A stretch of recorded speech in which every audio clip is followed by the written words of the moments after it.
안녕하세요. 역사를 사랑하는 박사입니다. 오늘은 중국 남북조 시대 때 그 북이 명군이라고 칭하는 회원 문제에 대해서 한번 알아보겠습니다.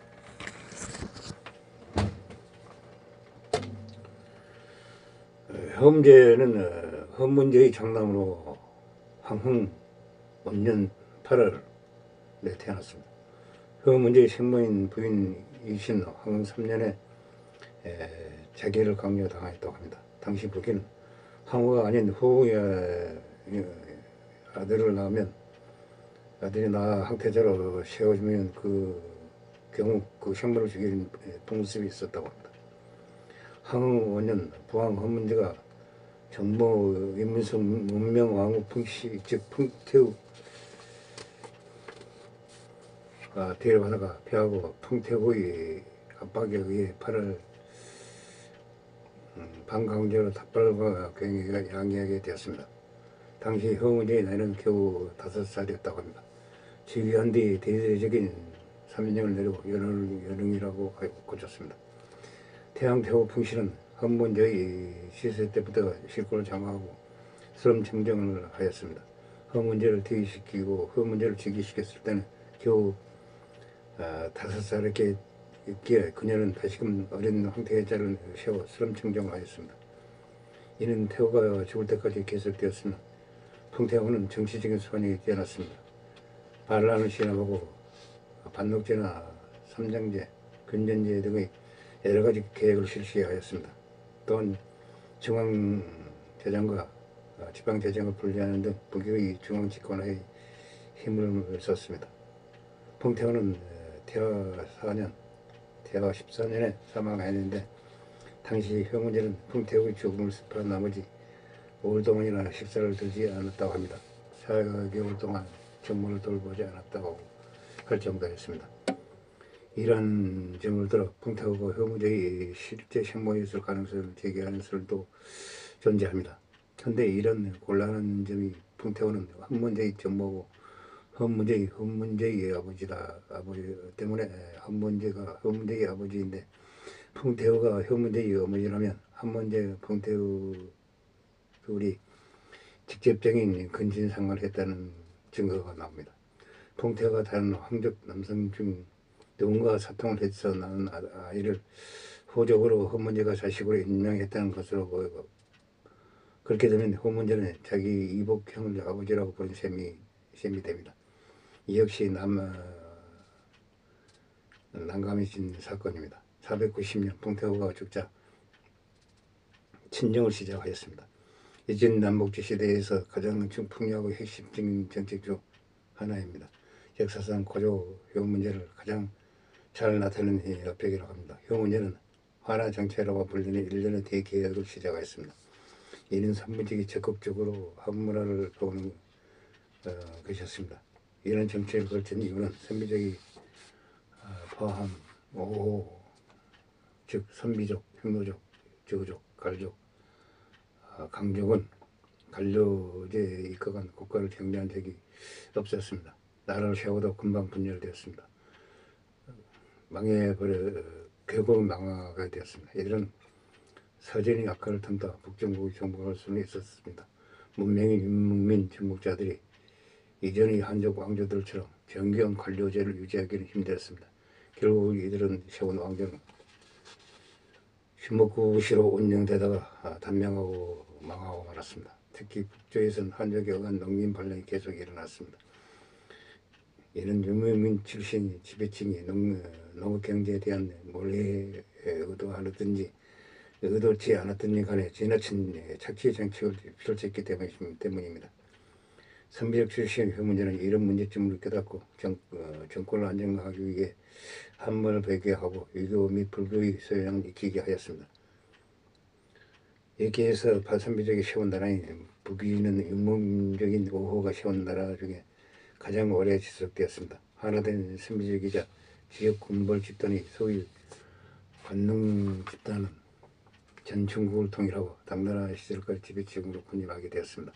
이로써 500년간 선비족은 중국의 지배층이 될 수 있었습니다. 하지만 그 대가로 선비족은 당나라 시대에 이르러 그 정체성을 완전히 잃어버리고 스스로 한일을 자처함으로써 결국 선비족은 역사 속에서 사라지고 말았습니다. 동호경인 탁발 선비가 세운 대나라는 평생 현재의 산서성 다통의 덕을 정하였으나 티베트의 저적이 세운 천진의 명금 표견에 의해 멸망하였습니다. 천하통일의 야망을 실현하려고 했던 이상주의가 북경이 비수대전에서 한족 왕족의 동전에게 대피하고 치러가고 말았습니다. 태조 전무제 탁발기가 이끄는 선비족이 평성에서 일어나 북위를 건국했을 정도로 평성은 선비족이 기반이 되는 곳이었습니다. 하지만 이곳은 문화수준이 낮은 곳인데다가 당시 어의 이동을 야기한 전 지구적인 한랭교 때문에 농업이 불가능하였습니다. 생산력이 미흡하고 교통이 불편해 각종 물자를 내지에서 운반해야 한다는 단점이 있었습니다. 하복지방 전체를 다스리기에는 부족함이 많았습니다. 그래야 효문제는 정통 중화왕조들이 나강에 도읍을 정한 것을 본따서 천도를 단행하였습니다. 사실 나강 청도는 반대가 엄청나게 많았습니다. 효문제는 숙부인이 임성왕 탁발진과 한족 관련 이충의 협력을 얻어 천도 계획을 세우면서 반대파를 무마하기 위하여 작전을 쌓았습니다. 남조를 정발하러 간다는 핑계를 대놓고 장마철 군대를 이끌고 남진하다가 비 때문에 행군이 얻게 되자 나경에 잠시 주둔시키면서 선비적 장소들을 나경의 화려한 문화생활에 잔뜩 흘리게 만들었습니다. 이 문제는 다시 남조 운정을 재개하라고 명령하였지만 이미 나경 해관에 달콤한 튀어버린 선비적 장소들은 떠나기 싫어하였다고 합니다. 그들은 나강에 머무르자고 청원하였고 효문제는 이른께로 결국 나강 청도를 이뤄냈다고 합니다. 나경의 지연 특성상 방어에 대단히 취약하였습니다. 따라서 천도 당시 수많은 신하들이 반대하였지만 그럼에도 불구하고 천도는 이유는 통일 전쟁을 위해서는 남조의 물산을 여기에 대단히 탐나는 것이었습니다.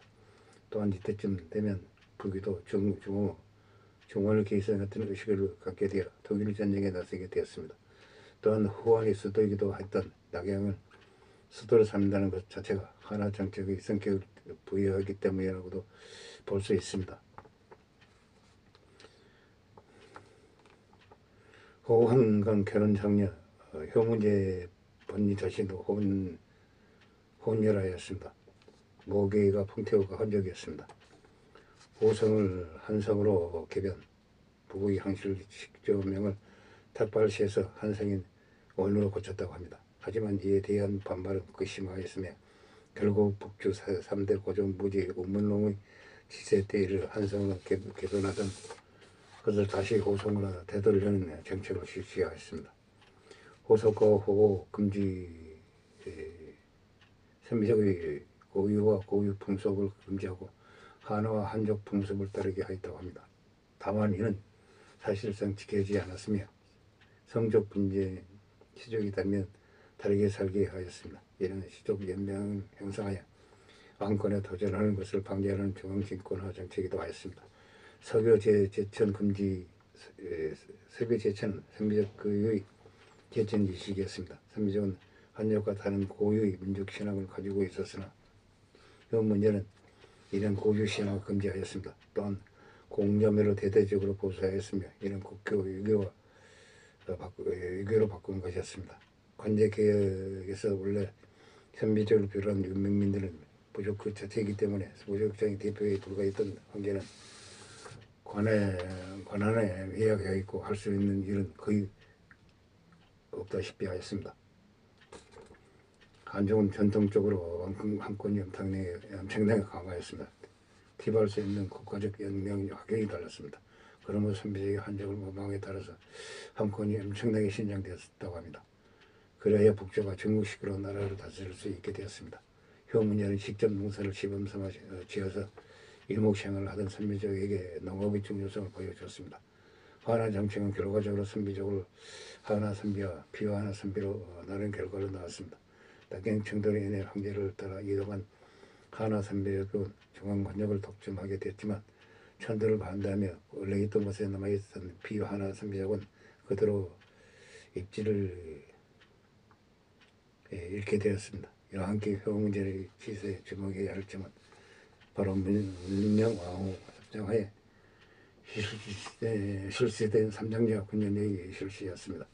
삼장제는 황제의 신민에 대한 일신지배를 한데 모아 일당이라는 단위를 설정한 다음 각각 인장, 이장, 당장을 두고 보고조사, 조세, 지정 등 행정 업무를 맡긴 제도입니다. 이런 하나 정책 보장으로 인해 단기적으로는 지배층이 선정에 대해서는 하나 정책파, 정통 고수파의 상당한 갈등이 되었습니다. 이것이 북이 멸망의 원인이라고 합니다. 하지만 장기적으로는 오호가 정치민의 북조는 왕조가 교체되더라 이런 하나 정책을 지속하였으며 이런 정책에 따른 보역 갈등으로 정치적 변화는 있었습니다. 계획의 효과를 보면서 정치가 안정되었습니다. 하고 부각하셨다고 합니다. 결국 수나라 고조 문제의 한결이 지날 때 남조의 진나라를 명시키고 정복의 이런 패자가 될 수 있었습니다. 북이 고조 효문제 닭발 경은 북의 전성 시기를 이루었으나 이런 동시에 사실상 북이 멸망의 씨를 뿌린 것이나 마찬가지입니다. 한족의 입장에서는 정화족의 강에서 오랑캐 군주가 흉화 문명을 받아들여 하나한 것은 높게 평가하였지만 만주족 군주였던 청나라의 시조, 성조, 강인제는 선조들이 전통을 너무 잊어버렸다고 혹평하였습니다. 이와 같이 효 문제는 침투왕조, 북의 장점이 단점을 고루 보여주는 군주였습니다. 여러 큰 업적들 때문에 놓치기 쉬운 사실이지만 사실 32세 당시 기준으로 상당히 단명한 왕자였습니다. 그런데 탁발 원시 기준으로는 평균 수명과 제위기간이 긴 편이었습니다. 제위기간은 28년의 긴 편인데 2살의 형태제가 되고 4살의 집이 있기 때문에 대나라 마지막 군주인 탁발의 이권이 56세까지 살아서 가장 오래 살았다고 합니다. 그 다음이 북이 태무제 44세, 그 다음이 서희 문제가 43세, 이 세 사람 정도만 40세를 넘었고 그 다음은 도무제 38세, 명원제 31세, 선문제 31세 정도로 효문제 정도면 5번째로 장선생입니다. 물론 그만큼 탁발시 황제들이 단명한 것이지만 그 나이에 그 많은 업적을 남기고 있다는 사실이 대단한 따름입니다. 조선시대의 문정과 비슷한 경우였습니다. 484년과 488년, 490년에 제24대 백제 동성왕 치세하에 옥령 백제를 침공했다는 기록이 나옵니다. 하지만 양국 사이에 육지로는 고구려가 막고 있었고 바다로는 항해가 막고 있어서 접근하기도 어려운 백제를 그것도 수만 명의 병력을 동원해 왜 백제를 침공했는지는 아직도 의문이라고 합니다. 오늘은 명군이라는 북이 시대의 효 문제에 대해서 한번 알아봤습니다. 이상 이야기를 마치고자 합니다. 항시 부작합니다. 양해 부탁드립니다. 감사합니다.